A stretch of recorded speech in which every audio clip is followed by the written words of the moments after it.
You have all become Judases, and that's how everyone else sees you.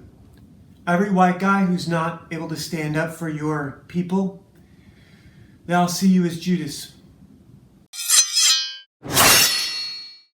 Hey guys, this is John in Los Angeles with the Alpha Channel update for Wednesday, June 5th, 2024. It is officially summer. It's definitely warm here. The first thing I want to do today is recommend the movie Pat Garrett and Billy the Kid with Chris Christopherson and James Coburn and a bunch of other, really famous actors from that era, 60s westerns. Specifically, Bob Dylan wrote the soundtrack for it. He's a guy who converted to Christianity after he got famous. That's pretty interesting. I want to recommend Caesar's Commentaries on Gaul. There's a few different audiobook versions here on YouTube you should check out. I want to recommend the Iliad. The Odyssey, not so much. The Odyssey is really fantasy, but the Iliad is historical fiction. It's what Quentin Tarantino likes to do, revisionist fiction, but it didn't revise anything. It's just historical fiction. So The Robe, which I've told you guys about, the Silmarillion, which is, if The Hobbit is for grade schoolers and The Lord of the Rings is for high schoolers, the Silmarillion is for college kids. It deals with more adult themes that you have to be a little bit more intellectually mature to appreciate. So check those out. And today I have the first half of a double-sized Conan comic to show you guys. They raised the price to 25 cents from 15. Double-sized story. We're only going to do the first half of it today. The Talons of Thrak. The first page shows us Conan in prison. And there's a prison guard right there hassling him. They were always doing advertising on the inside cover back then. Never really used it for anything else. And this splash page, all the credits are right here. The fine print is literally fine print. So, now this is interesting. Marvel was a little bit lazy on this one, I want to say, phoning it in. I don't believe this is a Robert E. Howard story. This is literally Conan relates how he ended up in prison. I noticed these were off camera the other day.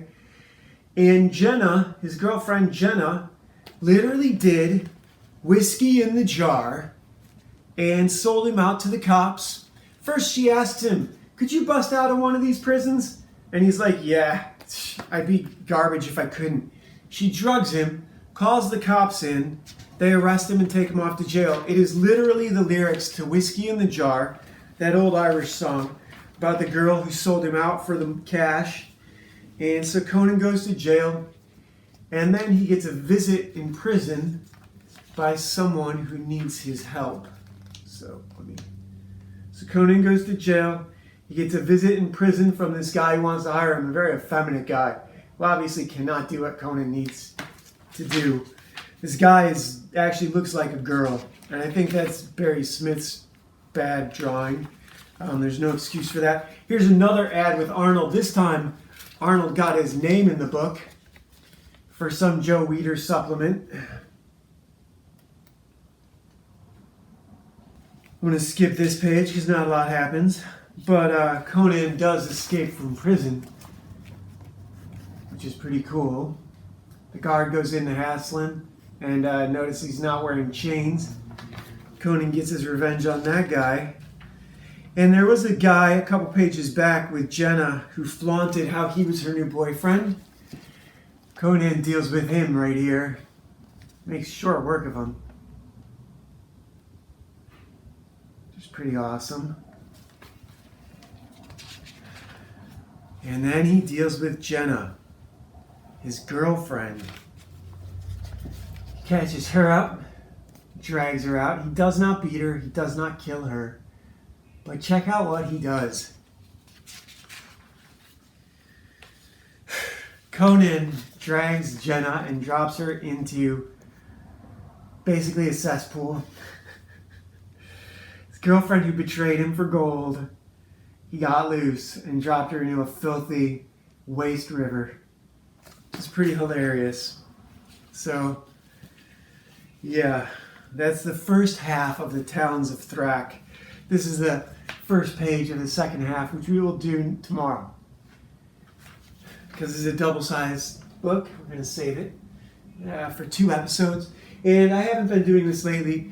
Legacy of a Mad Scientist and the Legend of Ashley Fox. 26 hours of audiobooks here on YouTube.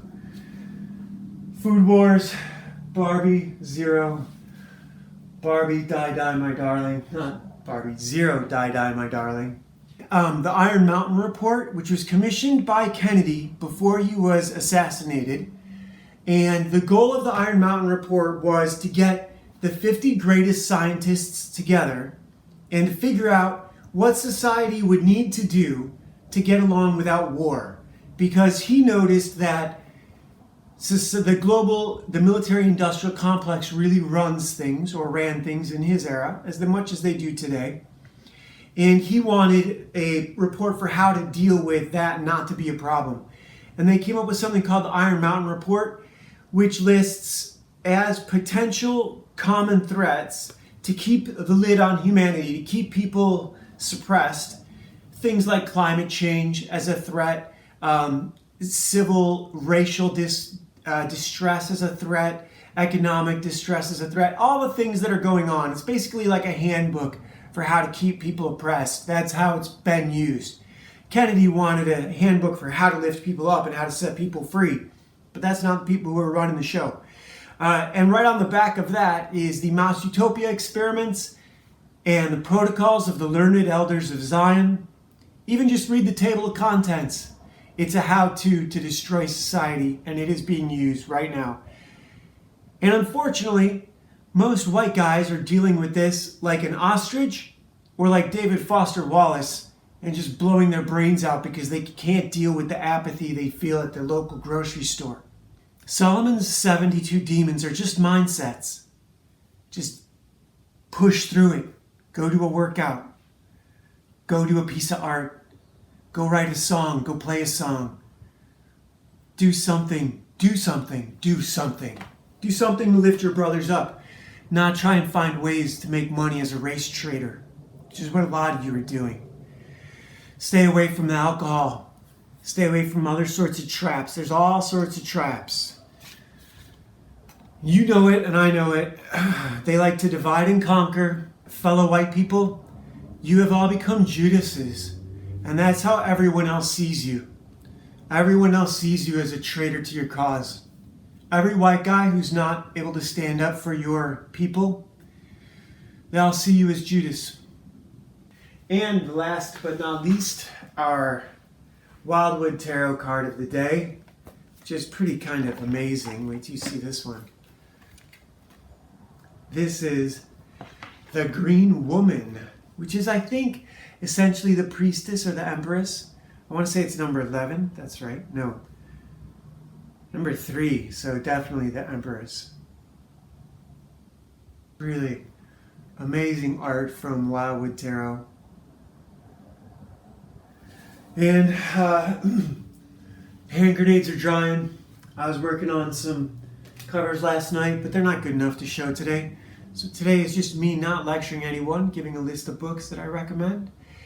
And yeah, don't let people see you as a Judas to your own people. Even if it's just getting out here and saying the truth in a time where saying the truth can get you canceled, if nothing else.